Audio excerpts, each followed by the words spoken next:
Okay, so today we are going to talk about the golden letter. It is something that I am super passionate about and I love to use in my business. I have sent out about 2,600 golden letters over the course of the last 9 months, and with that have generated $60,000 in GCI. So I love things that are passive. Anybody that knows me and talked to me at family reunion knows that I absolutely hate cold calling. And so that's why I love the golden letter. So today, this is what we're going to cover. Let me move my little chat box. We're going to cover why the golden letters are important, which I just kind of teased at, what the letter looks like, how to systemize sending out the letters, the script to convert them, and then the follow-up plan if they're not an immediate listing. So it's basically going to start kind of ops heavy, and then we're going to go into the agent side of it. So there's something for everybody here. So we're going to start with why the golden letters are important. They generate seller leads, and you can never have too many seller leads. I don't think anybody has ever complained about having too many listings. They're highly leverageable. Basically, the only part of the process that you need to be involved in as the realtor is knowing where you want to send the letters and then knowing what to say when they get on the phone. Everything in between making the letters, hand addressing them, hand stamping them, hand signing them, sending them out, and then them getting to the doors of the people that you want to be mailing. Everything else is leveraged. You can hire that out and just focus on the things that are making you the most amount of money. So this doesn't have to replace your 2 to 3 hours of lead gen in the morning. This is someone where you can hire, and then this is just a supplement on top of that. I don't know. The other great thing is that there's no cold calling required. I tried for so long to be a circle prospector. I don't like cold calling. And so if you're going to be talking to 100 people, you can call 100 people, and if 2 of them are interested, you have to go through 98 bad phone calls first.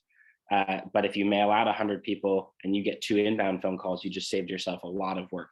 You're only talking to the 2 people that are actually thinking about selling their house, and they're free-ish. This is kind of where I'm skirting the line because I don't know the rules on talking about commission. So just a disclaimer that commission is something agreed between the realtor and their client. This is just how I run my business, but I don't think that there's any fixed price. I think that's what I'm supposed to say. Basically, I use the golden letter as part of not only a way to get listings, but I use it as part of my buyer consultation. So at the end of my buyer consult, once I've gone over what the market looks like, what's important to them and everything, I tell them that one of the ways that I add value to the clients is that I send out letters on their behalf, looking for houses that are off market for them. And when I am justifying our buyer broker fee of $500, that $500 is going directly into this mailing, which then generates them off-market properties. And so I don't get a lot of pushback when it comes to charging that buyer broker fee on top of a commission, because they're seeing that value right back.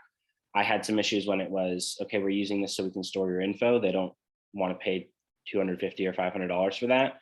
I use that as a way to offset my cost of golden letters, so that on my balance sheet, this basically shows up as a free item. So what the letter actually looks like, let's talk about why it looks like what it does, and then I'll show you what our letter looks like. Keep it simple, sugar. I don't want to call anybody stupid, but you don't want to overcomplicate it. The letter should be hand addressed, hand stamped, no return addresses, and then inside the letter should be hand signed. The best advice I can give you is to R&D it. Just take the letter and steal it. I'm happy to email it to everybody afterwards. You can just change out my name for yours. We stole this from somebody who stole it from somebody who stole it from somebody, and you should steal it from us. We tried to change it right as things started working, and we got our first couple of listings from sending out golden letters. We were like, okay, great, it's working, so let's change it. And we wasted a lot of money doing that. Other people have spent hundreds of thousands of dollars perfecting this. We've copied it from them, just copy it from us. And then the reason why it's as simple as it is because we're making a MOFR. Gary and Jay talk about in the red book, that making an offer for immediate response. It's no more complicated than if you're thinking about selling your house, call me. So I'm going to switch over to the Word doc so I can show you what the letter looks like. So this is as complicated as it gets. Dear owner name, I have a buyer looking to purchase a home in whatever neighborhood that they're searching in. Would you be interested in selling your house at? And then we're going to fill in their address. If so, please call me at, and then that's my cell phone number. Thank you. I leave a space where after I print this out, I hand sign my name right down here. And then it's Michael Eisenmuddle. That's me.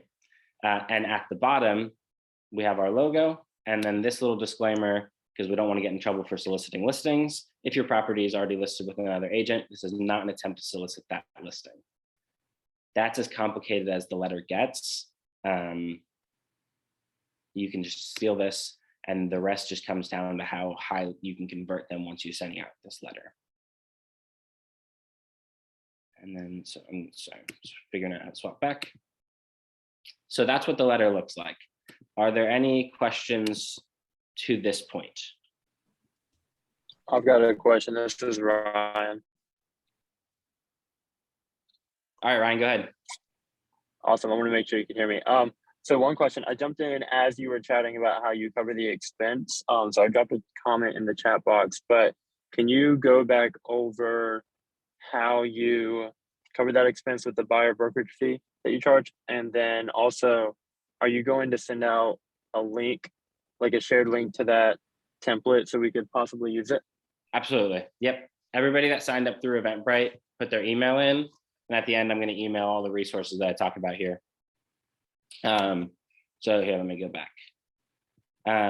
The way that I offset it is every time I sign a buyer broker, I'm sending a golden letter on behalf of that buyer. That I do it honestly. I know some people just send out a golden letter to try to get listings. I wait till I actually have a buyer. Once I have a buyer broker signed, I'm spending the money out of my pocket to send out the letter. It costs a little bit less than $1 per letter to send out. If I send out 500 letters and I'm charging a $500 buyer broker fee, I'm just getting reimbursed at closing basically for my upfront cost. So I know that my conversion rate is high with buyer broker agreements. I don't sign a buyer broker unless I'm confident that that person's going to get to closing. And I'm happy to have that conversation with the buyer saying, hey, it seems like you're not motivated, or it seems like this isn't the market to buy for you. In that case, I'm not sending out buyer brokers. I'm only sending them out for people I know are going to get to the closing table. So I get reimbursed 100% of the time.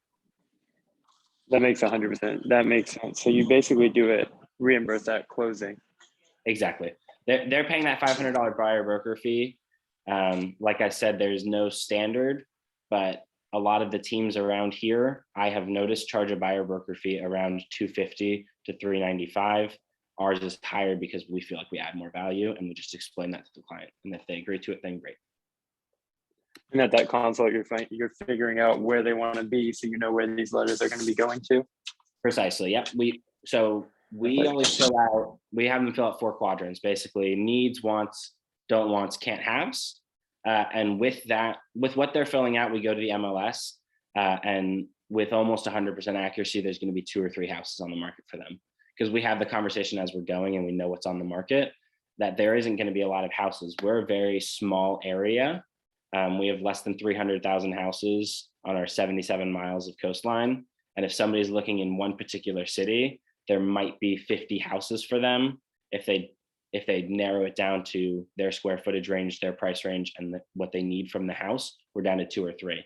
So once we've gone over that, and I say there is going to be a $500 fee at closing, but that's because we're actively searching for off-market properties for you, I haven't had any pushback on that. And so I get paid back for the golden letters that I'm sending at the start.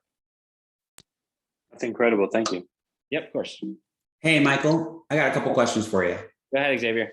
All right. So one is that something that the buyer gets to choose? And if so, are you also charging a transaction coordination fee? Because then now they have multiple costs at closing that they're paying. And how is that brought up in the same conversation during your initial consult?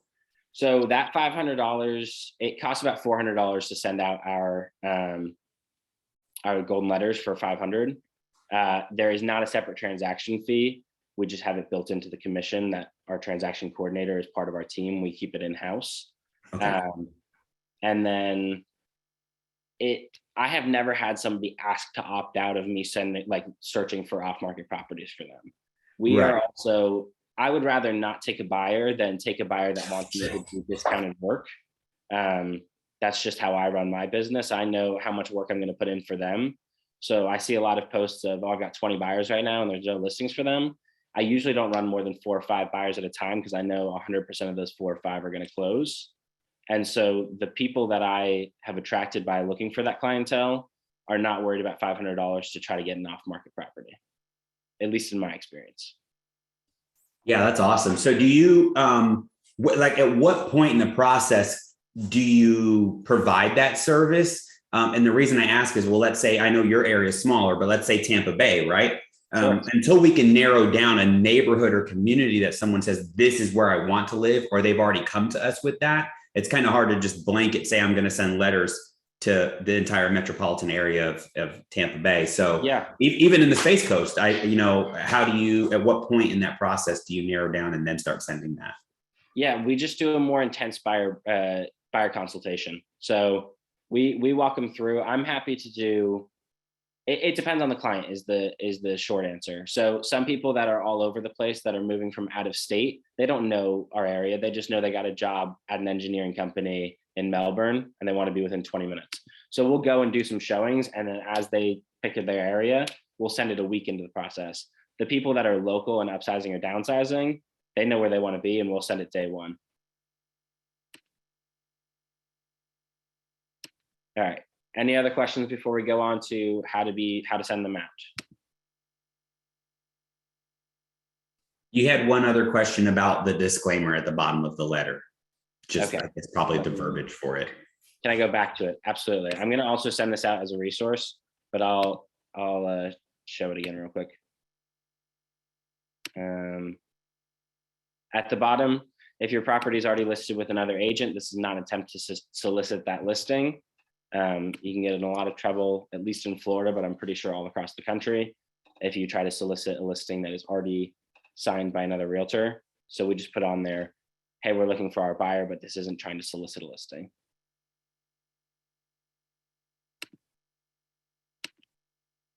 Okay, so how do we send them out? First thing you're going to want to do is you're going to want to have an XLSX file, which is just an Excel file, with your mailing list, who you want to mail to.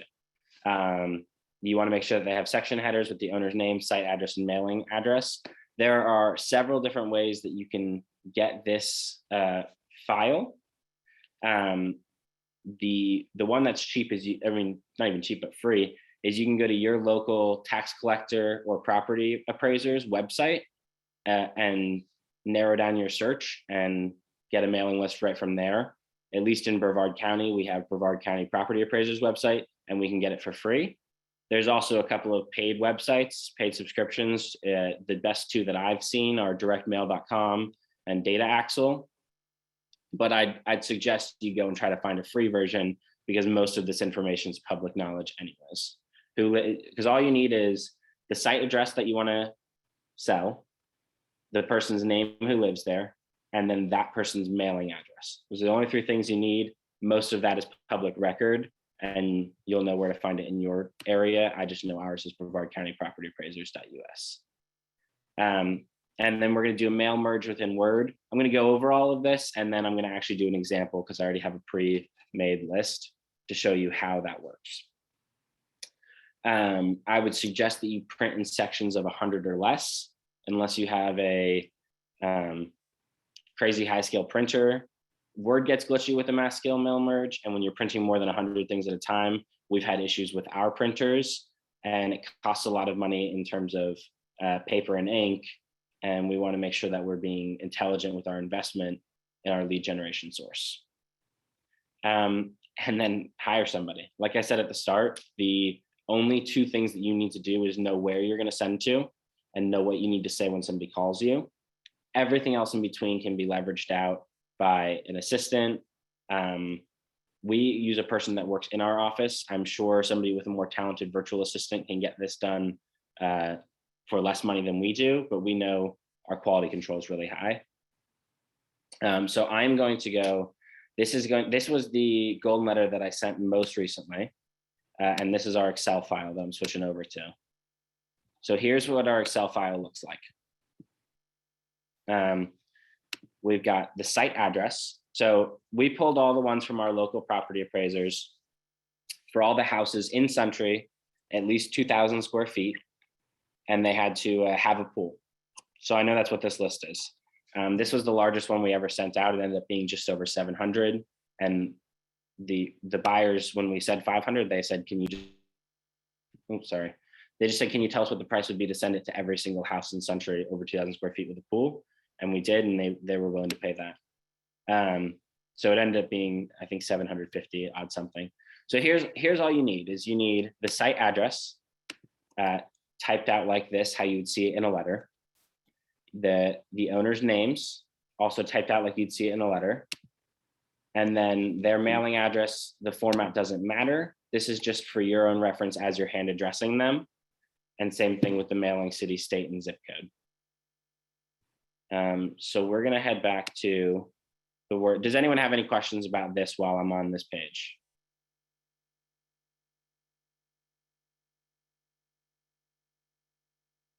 Okay, I'm gonna switch back over to the Word doc. So if you're using Excel and you're using Word, they speak to each other beautifully. Right here on this Word doc, you can go to the top. Sorry, I'm gonna move things around from Zoom. You can go to the top, and under mailings, you can do a mail merge. So I put these as placeholders just so you know where they are. We actually have to pull these out before we do a mail merge, and we're going to insert other things in there. Just keep in mind where these are going.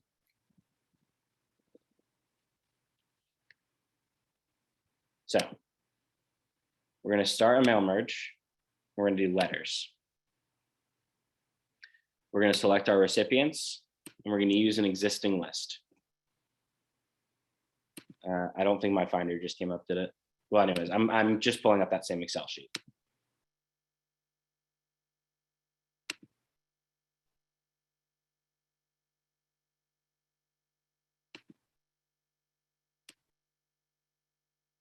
And then we're opening up the entire workbook. Do you guys see this part or no?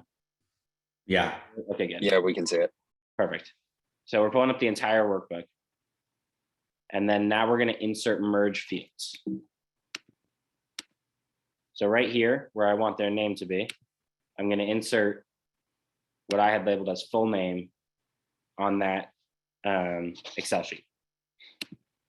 Right here, I know these are all going to Century, so I don't have to do an insert field for that. We have a buyer looking to purchase a home in Century. Would you be interested in selling your house at? I'm going to go ahead and insert the site address. And that's as simple as it is. So now what we do is I want to preview the results and make sure that they are working. So dear Thomas and Jill Grace, a buyer looking to purchase a home in Century. So I'm going to go back to the Excel sheet. I'm going to look if Thomas and Jill Grace are at 1056 a cappella to make sure that they merged correctly. So I see them here. They're the first ones. Great. And then I'm going to go back to the Word doc and just test through a few of them. So let's just go to 115, sure. And we want to see that these people live at this address. Just want to do quality control before we start printing out the wrong address. And so down at 115, if my Zoom will get out of the way,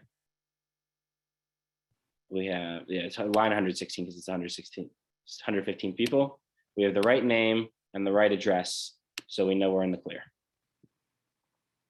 And then to get this from Word, all you have to do is finish and merge. We're going to print documents.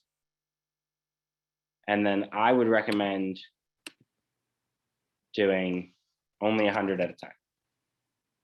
So we're gonna go from 1 to 100. Here, I'm just gonna save it as a PDF because I don't want to be printing these. We've already sent these out.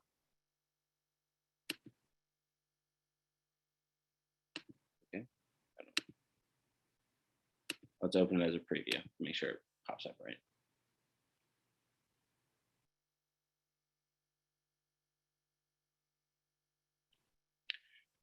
So once this loads, we'll print out the 100, we'll print out the Excel sheet, and then we'll just line them up. We have people on our team that it's just as simple as you're going to hand sign all the 100 that you just printed. Let's see if I can. Okay, so this is what just popped out. So we have this first letter. We're going to print out these 100 pages. We go to the next one. It's these two. They print out separately. This is just showing preview. But this is as simple as it gets, and they fill in everything else as long as you have this Excel sheet ready. Does anybody have any questions from there? Why are you so awesome? I'm surrounded by a lot of awesome people who I copied. This was not You my guys print. Go ahead, I Ryan. noticed on there that, oh, sorry, thanks. I noticed on there that the logos got color, but it's the only thing with color. Do you print them in color? Or do you print them in black and white? We print them in color. Yeah, we print them in color. That's a good question, actually, because it reminds me of my next point. When we're hand signing them in this point, we use a color pen that is not black or blue. Printers have gotten good enough that you can tell if it's harder to tell now if something has been printed on. And most people are going to do that in a black or a blue pen. So we hand sign them in pink, orange, green, purple, anything that isn't black or blue to show that this was not a computer doing this, that people took their time to hand address this at, like hand address the envelope, hand stamp the envelope, and hand sign the letter, and that we're serious about wanting to buy this house. I've never seen a scam artist work this hard. Hey, just to confirm, you're sending to absentee owners as well? Correct. Because that's why you have the separate field of site address versus like physical address or mailing address? Absolutely, we are. And then the Excel file that we already have, you'll notice that some of the time we list both names, and then the rest of the time we put this family, right? Or we put the last name family. Anytime that it has trust, we replace trust with family. So if it's the Heisenbuttle Trust, we're sending it to the Heisenbuttle family. If it's Michael Heisenbuttle and Maria Heisenbuttle, we're sending it to Michael and Maria Heisenbuttle. We just try to make it feel as personal as possible. We're not going to deep dive on every single one when we pull out a mailing list to try to figure out what their first names are. We're just trying to get this done efficiently and move on to the next piece of business. So we just use within Excel, you can do Command F. You can search the sheet for something like trust. And then if there is anything, we already replaced it. You can just do find and replace anywhere it says trust with the word family, and it sends out just the same.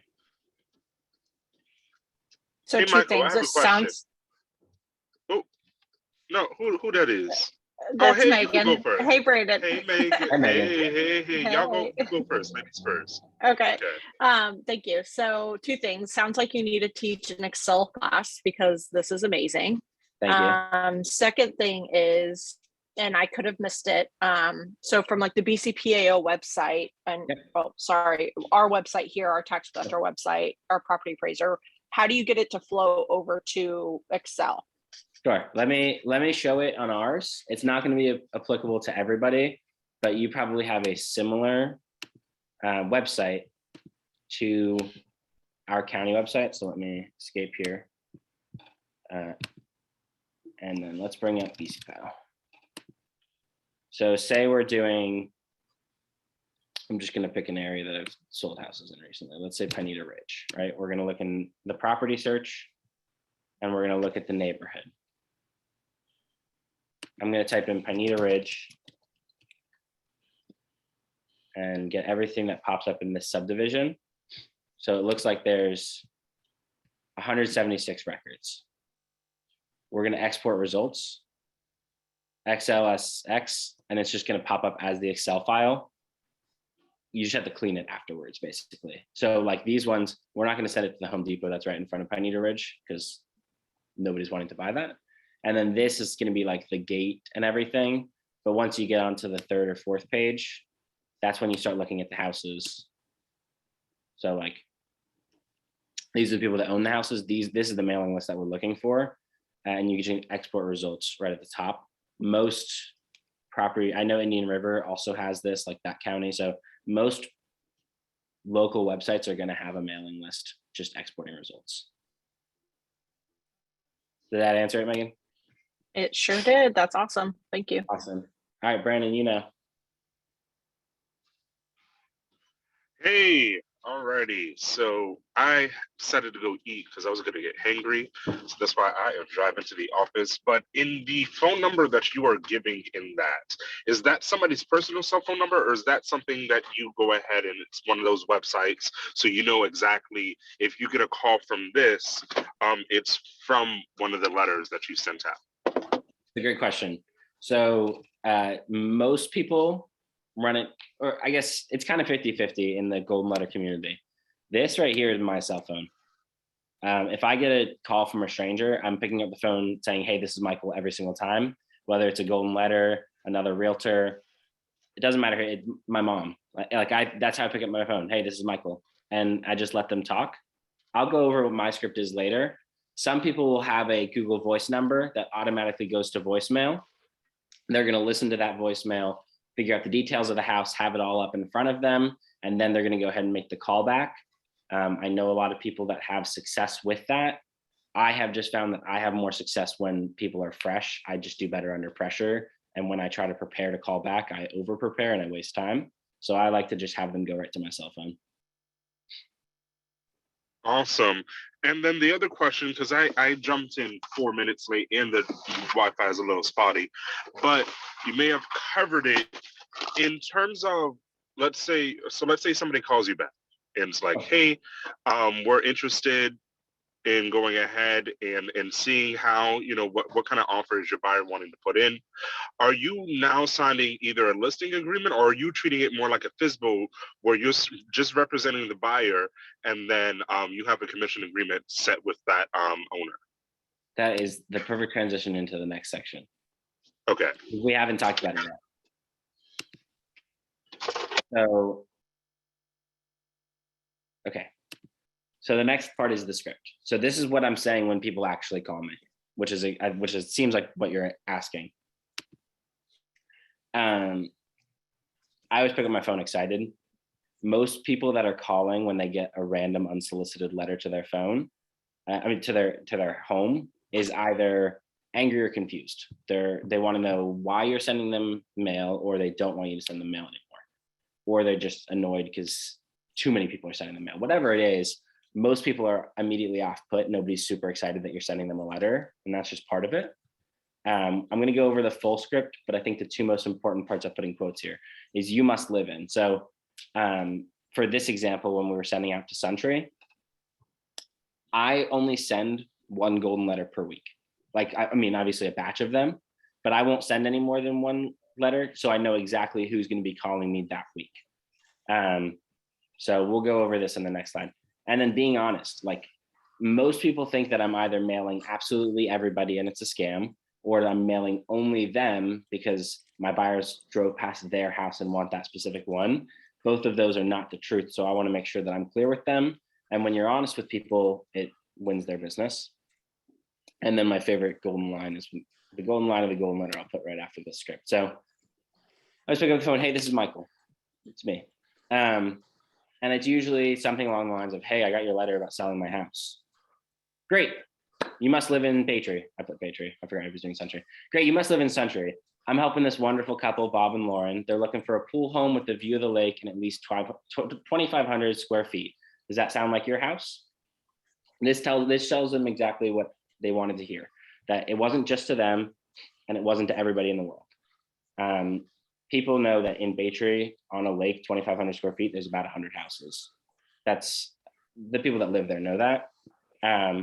And so they'll usually say yes. They're still being short because they want to know what this is all about. So I'm like, okay, I'm glad. Don't want to waste your time. We sent out a few of the letters. We sent out letters to a few of the neighbors, knowing that not everyone would be interested in selling right now. Could you tell me a little bit more about your house? And then they do.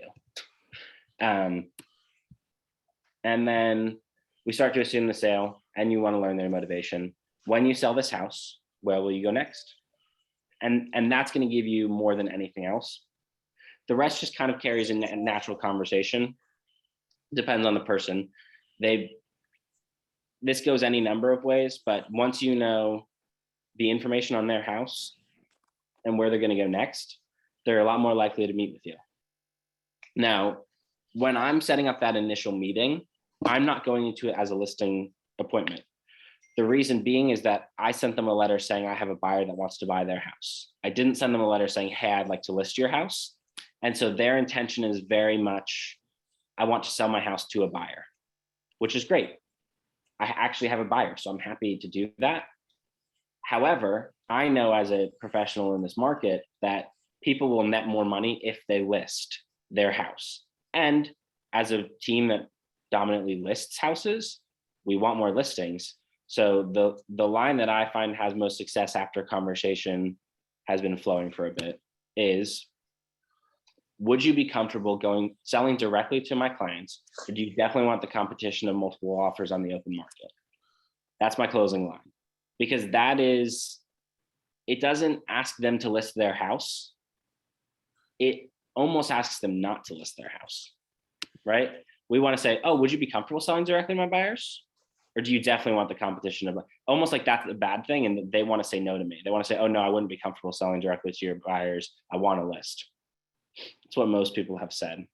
So going back to your question, Brandon, about is it a commission agreement directly with the buyers, or is it a listing agreement? I have had the most success with meeting with them first and just having the conversation. Hey, I get that you don't want strangers in your house. Why don't you meet with me first, so that way you're comfortable? I'm easily Googleable. You know who I am. So why don't we meet first, talk about the timeline that you're wanting to sell in, make sure that my buyers are a good fit for it before you go through the process of cleaning your house and getting it ready for a showing with my buyers. Most people are like, oh, that's fantastic.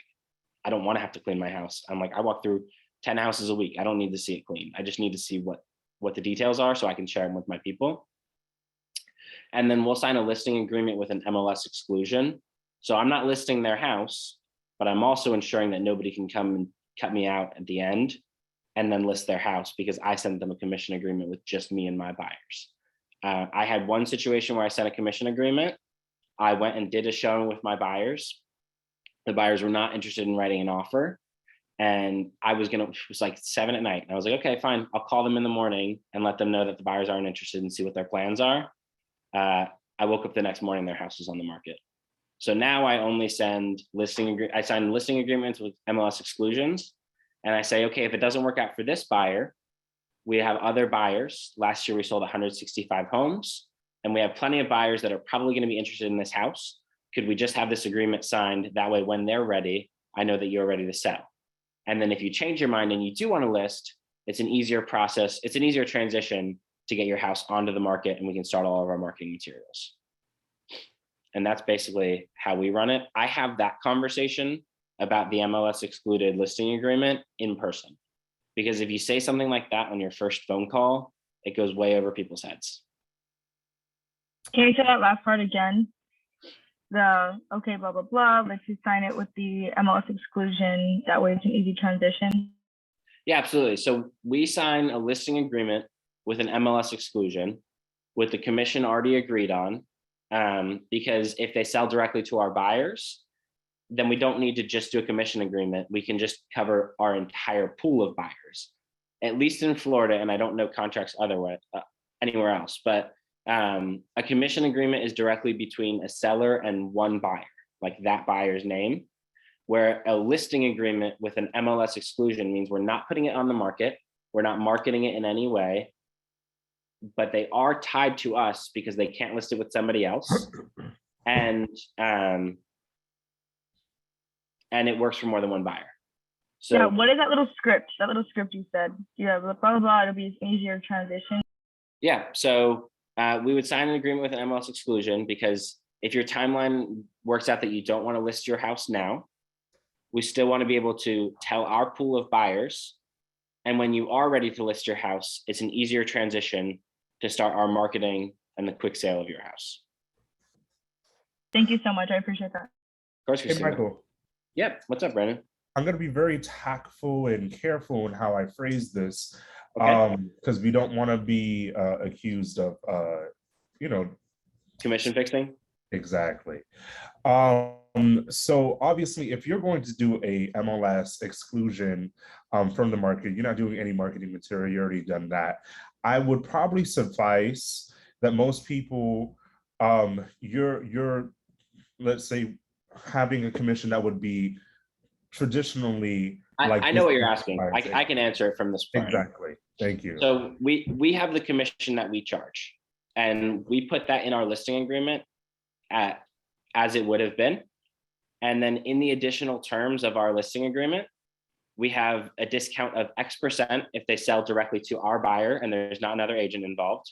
And we have another additional discount of X% if we sell the house before we have to make any marketing for it while it's still under the MLS exclusion.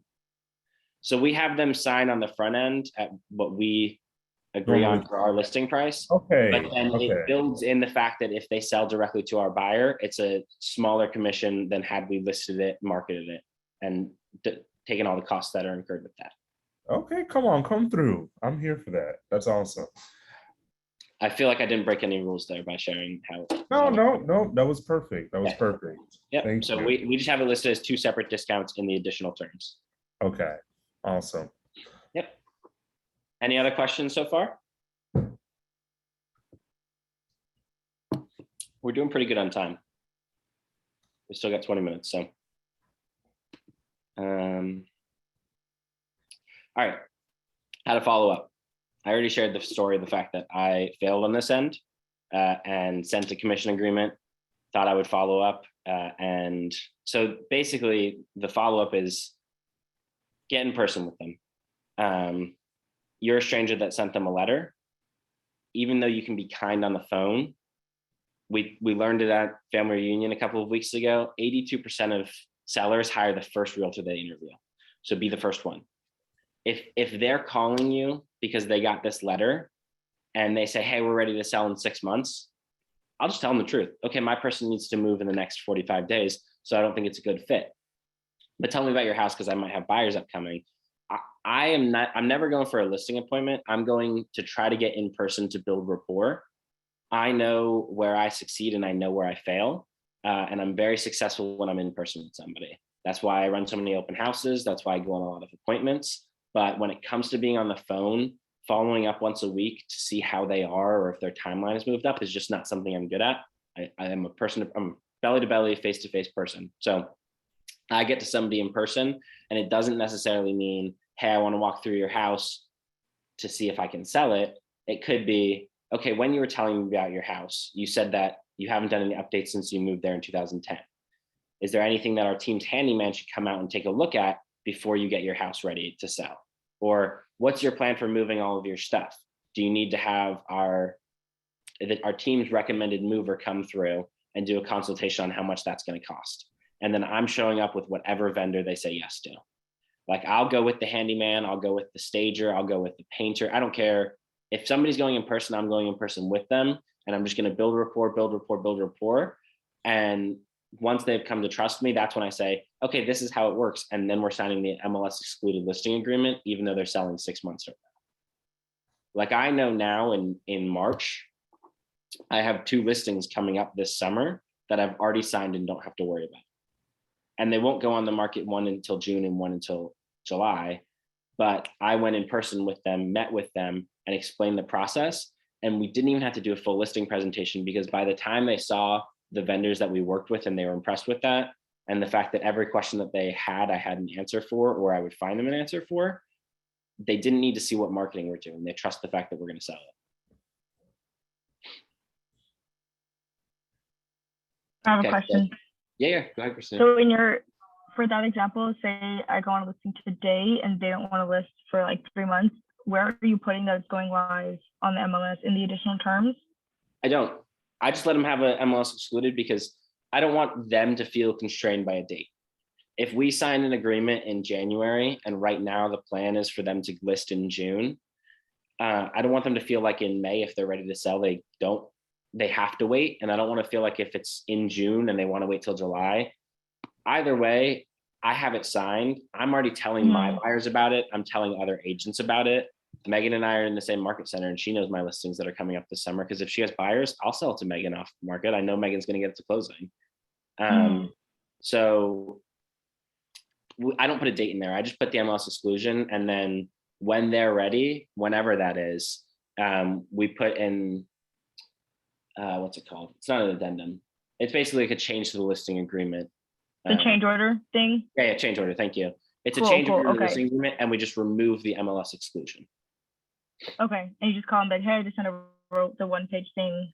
Let me know when it's signed and we can get it live tomorrow morning or whatever. Exactly. Yep. That's like, thank you. Yeah. I love the MLS excluded listing agreement. It makes, because if they're ready in a week, they're calling 3 agents. If they're ready in 3 months, they're only calling the person that sent them a letter. And if they're signed, they're not calling anybody. So I'm going to sign them.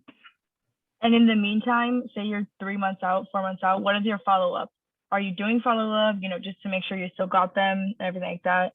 Absolutely. So when I meet with them that first time, I bring a notepad and I literally go through the entire timeline with them of what needs to get done before they have their house listed, what it's going to look like if we're going to do it coming soon, when we're going to go active, when we should expect a contract, because it's pretty predictable in our area that most things are going to sell in under a week. When we're going to predict the contract, when their ideal closing period is, and then when my follow-up, I just have my notepad next to me or my CRM, because I go in and put it into my CRM, and I just call them and say, hey, we had talked about doing all the landscaping the second week of April. We're now in the second week of March. Does that timeline still make sense? Or should we move that forward or backwards based on what's happening in your life? And they'll fill me in on the rest. Nice. You're so good. I want to hire you. Thank you. Come from value is kind of what I was talking about. Like, you do this every day and they do this once every 7 years. You know who's good in the industry and you know who's not. I know which lenders are going to get to closing. I know which lenders aren't. I know that if they're not going to sell their house now, but they at least called me thinking about selling their house, they probably want the money out. I'm going to send them good people to refinance with. If they talked about hasn't been updated, I'm going to send them the best handyman that I know in town. And I'm just coming from value and I'm checking in afterwards. Hey, I know we sent out Adam because you needed to replace the flooring in your kid's bedroom. How is Adam? How was that experience? And they're like, oh, he was great. Like, great. I'm glad I sent him out there because I know Adam's going to do a good job every time. And so even if they're not ready to meet with you and sign, if they're not ready to sell at all this year, next 2 years, or they don't think they are, it's just like nurturing somebody from your sphere. You just want to bring them into your sphere, because people text me all the time, hey, I need a good handyman, because they know I work in real estate. I want this person that was a stranger that called me off of a letter to start texting me for handyman suggestions and for painters, because they're going to text me when it's time to sell their house. I just want them to become a part of my sphere, basically. And then we already went over the MLS excluded listing agreement. And that's everything. We've covered it all. We're going to do a Q&A for the last 15 minutes. But this is my info. This is the map of where we serve. I'd appreciate it if everyone pulls out their iPhone and takes a picture of it. So that way, when you see the cities, you're like, oh, Michael works there. Because we have a lot of small cities and no big ones. And then now we're just for Q&A. So I'm going to stop screen share. And let's see what questions we have. Let me check the chat because it's been a while since I've checked it.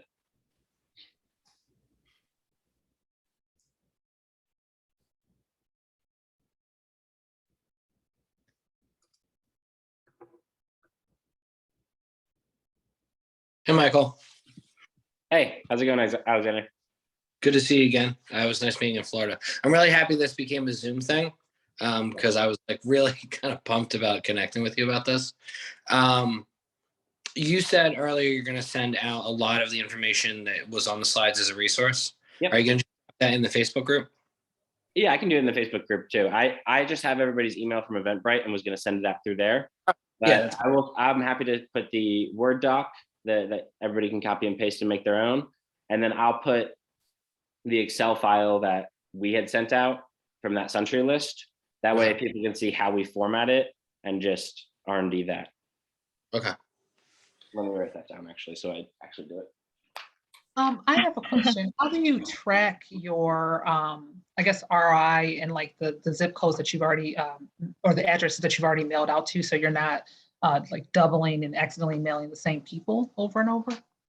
Yeah, that's a great question. So we don't, honestly, like it's, I would love to tell you that we do. Most of the time it's off of memory. And if somebody sent me a letter 3 months ago, I already forgot. Somebody sends me a new one, great, now it's top of mind. The agents on our team are pretty sectioned. So we know what zip codes we sell the most in. Like I know I work a lot in the 32940 zip code. Nobody else on my team is going to be sending there. And most people in my market center aren't sending these letters. Now that Megan's here, we're both going to be sending them. So, but I'm never going to send them to West Melbourne. They're never going to send it to Melbourne. So we kind of sectioned off that way. But we don't have a great way of tracking it. I wish we did. That's a good thing to bring to them. Thank you. Yeah, of Do course. you ever, on that note, do you ever, I mean, it doesn't hurt to hit a neighborhood twice, I guess, right? Yeah. If it happens. Okay, do you ever go back, say you sent out 800, you didn't get anything out of it, do you ever send another one? Or you just like, whatever, move on? Yeah. So the entire area, like obviously we all sell houses in a large area, but I have a geographical farm of 500 houses, just over 500 houses. And with that geographical farm, they're getting 2 postcards from me every month. They're seeing my name and face all the time. They get a golden letter from me about every 6 months because at least I've sent 3 to them so far, and I'm about 1.5 years into real estate because I end up having buyers there because a lot of my marketing is tailored to that area. So it just works Right. out, and I've gotten calls on all 3 of those rounds, and the calls on round 2 and 3 didn't say, hey, why do you send this letter every 6 months? They say, hey, I'm ready to sell my house now. People don't remember or care. I don't remember what I got in the mail yesterday. So it's, you just want to be top of mind and you want to catch them when they're ready. Thank you, I appreciate it so much. Yeah, of course. Do you call behind the letter at all, or are you only waiting for people to call you? So from all the success that we've had so far, I've only waited for people to call me. Our team just hired 2 ISAs, and that's becoming part of the system now, is when we send out a golden letter, basically from when I contact my client care coordinator to the people actually opening up the letters and calling me is a 9-day process. Between them assembling the list, them printing it all out, me hand signing everything, them hand addressing and hand stamping everything, it going to the post office and actually hitting mailboxes is 9 days. So part of our system that we're just rolling out right now basically is once we've sent out a golden letter and they've processed that request, 14 days later, our ISA team is circle prospecting the area that we just sent to. But I didn't touch on that during this class because the success that I've had in the past didn't involve that. I'm hoping that's going to increase our conversion ratio even higher, but it's not something we've done yet. Right. So with that 9 days, when do you, I mean, obviously somebody could put the letter in the drawer and call you back 3 months later, but when do the organic calls tend to happen kind of after that 9-day window? On day 9, On day, people open it up and again. call me right away. And then Okay. after day 10, because people don't get their mail every single day, I stop getting calls from them. It's Okay. it's a MOFR. It's a make an offer for immediate response. Nobody's having a delayed response to a letter that they got a few days ago. I mean, it'd be great if they did. I wish somebody would call me from a list I sent 3 months ago, but it's a pretty immediate turnaround. I do find that most of the people that call me aren't ready to sell immediately, but are ready to sell in the next 3 to 6 months. They just aren't saving the letter for 3 months from them. They're calling me now to figure out who I am and why I'm sending it. Thank you. Yeah, great question, Michael. Thank you.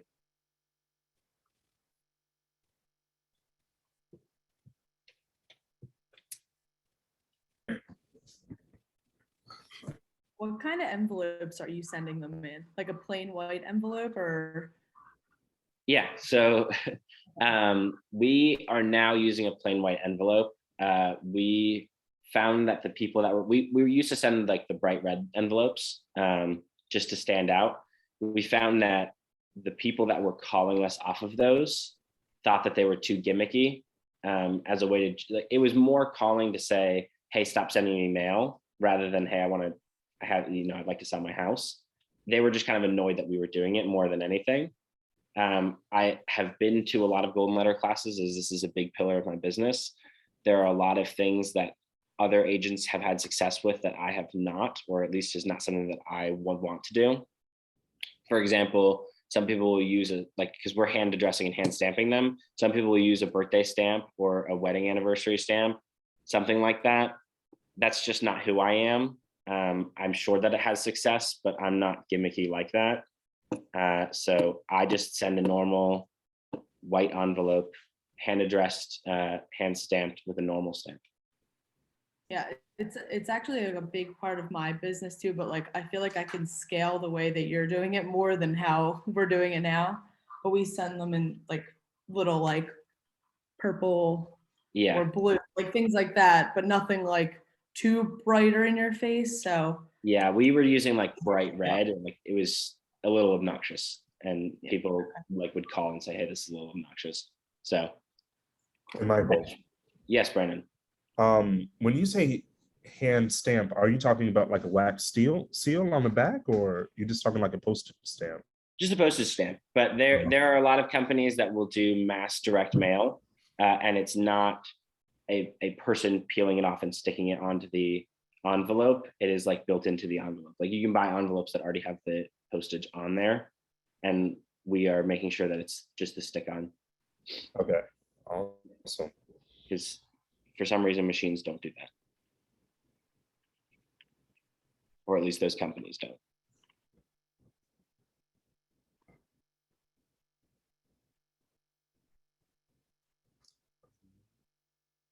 I don't know. Anybody else got any more questions? Can I actually throw in one more, just because, so when you mail 500 letters, and I'm sure it depends on the letter, the area, and a bunch of things, but how many is a typical number of phone calls that you get? I would say with 500 letters, I'd expect somewhere from 8 to 12. Okay. And out of that 8 to 12, I'm probably having about 4 to 6 productive conversations. There are people that are just going to call and say, hey, don't take me off this list. Okay, great. So we just started a do not mail list in our area because those people get frustrated. We're having about 4 to 6. So about 1% of people are calling back with a productive conversation. And out of that 1%, we're seeing about 40% we're getting appointments with. Okay. So two appointments for every 500 letters is about our ratio as a team. Got it.